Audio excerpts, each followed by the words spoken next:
Welcome to French Pass, a town that I did not know that existed. Maybe 2 minutes ago. I just expected it to be a beautiful road, a pass, if you would, into some amazing sights. But yeah, apparently there are holiday homes even here. We're still an hour away from our destination, but I just had to stop here and give you a gander at what we've got here. We got amazing, pristine, clear lake. Or rather, it's not that cold actually. If I'm not mistaken, this is just, yeah, it's salty. So yeah, it's just a bay. So let me give you guys a brief history on the French Pass. Now bear with me, I'm going to be reading about this just because it's a Mauri legend and there's a lot of names of the gods and stuff like that. Well, basically, French Pass is a resting place of Coupe's pet, King Shag. I did not make that up. Called T. Kawau Atoru. Okay, so Coupe, the owner of King Shag, was a pioneer Polynesian navigator who discovered Cook Strait in his canoe. While he was exploring Cook Strait, Coupe was attacked by a giant octopus. In the furious battle to kill the octopus, the coast was gouged into the convoluted shapes that we're going to be going through today. Sorry, I know the sun is behind me, but let me just get back up here. Okay, what else have we got? So yeah, the battle with the octopus basically shaped the coastal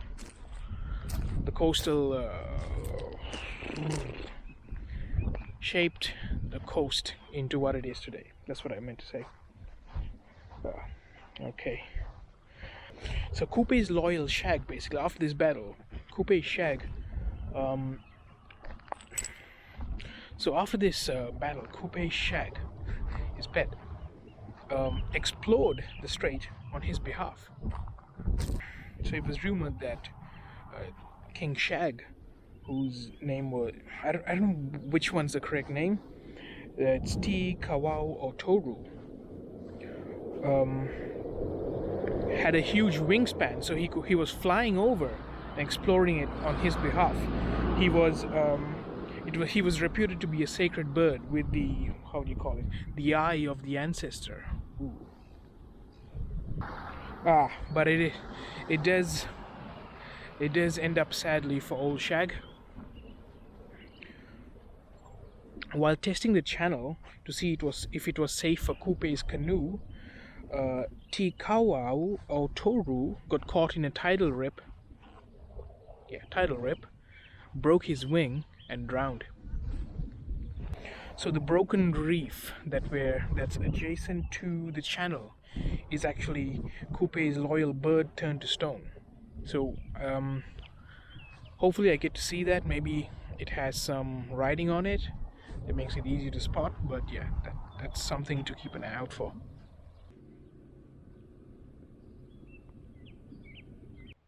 So the first recorded European navigation through the pass occurred in 1827 by an admiral called Jules de Monts from the French Navy. So he approached from the narrowest of the straits, which should be further along somewhere there, I'm guessing. His boat, his ship, his vessel struck rock twice. So basically, this pass is so narrow, so treacherous, that after what happened to Jules de Monts, they made it really difficult for ships to take that pass unless it was an emergency. Wow. We still have like 50 minutes to go. I'm actually excited.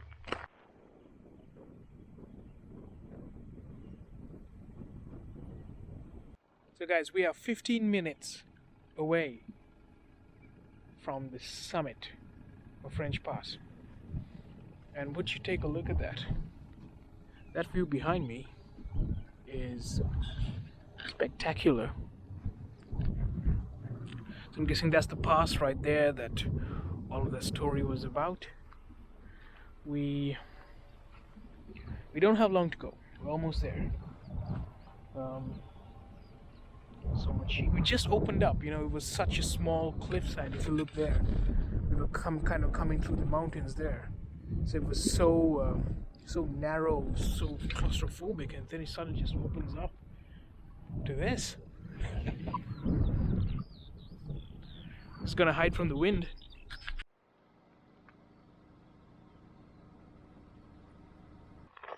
The more I drive into the pass, the more places I find to stop. No matter how many that I skip, I always get more opportunities. I mean,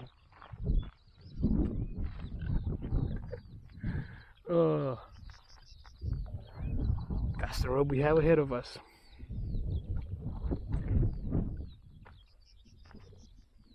Yeah, I wish I could read more about the history, but as you can imagine, there's absolutely no cell service here.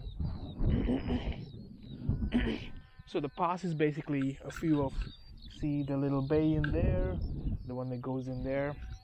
I'm not exactly sure where Jules de Mont sailed through. I'm also not sure of where Shag, the pet of if I remember correctly, where his remains. Yeah, it is getting windy. I hope you guys can hear me, because I do not want you to miss this. This is absolutely amazing. And yeah. So yeah. let's keep going.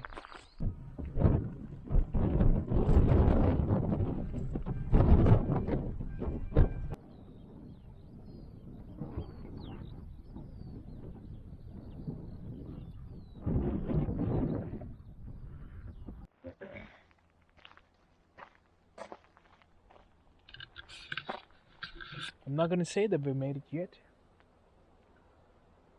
Technically, although we have. Let's go to the French lookout. French lookout pass. The French pass lookout.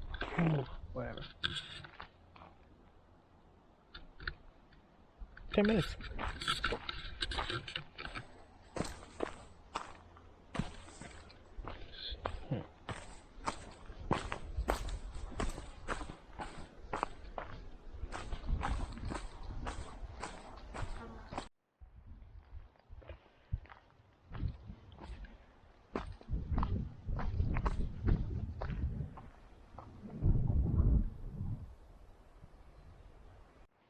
There we are, guys.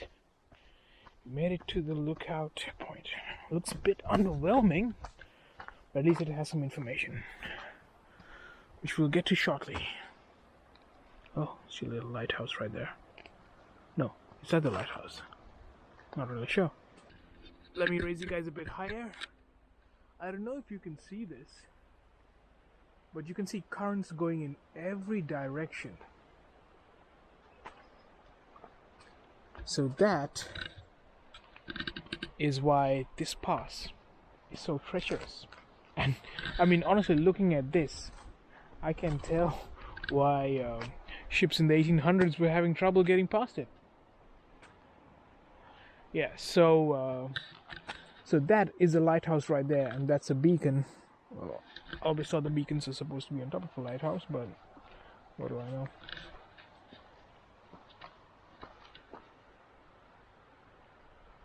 So the water in the pass, the tides, they're so uneven that they generally form whirlpools, which which drag water down to almost 70 meters. Okay, I would say the road to French Pass is much more interesting than the lookout point of French Pass. But still, we had the road, which is so cool. So unless I'm mistaken, we have now come to the end of the series, because I've completed all that I wanted to do on this trip. So we've come to the end of this particular series. But fret not, there's plenty more to come. I might stop a couple of times on the way, but this is it for now. I hope you guys have a really good rest of the day. I hope you enjoyed this series. I'm sure it's far from the best, but make an effort, you know. Practice makes perfect. Anyways, have a good rest of the day, and I will see you in the next video. Ciao.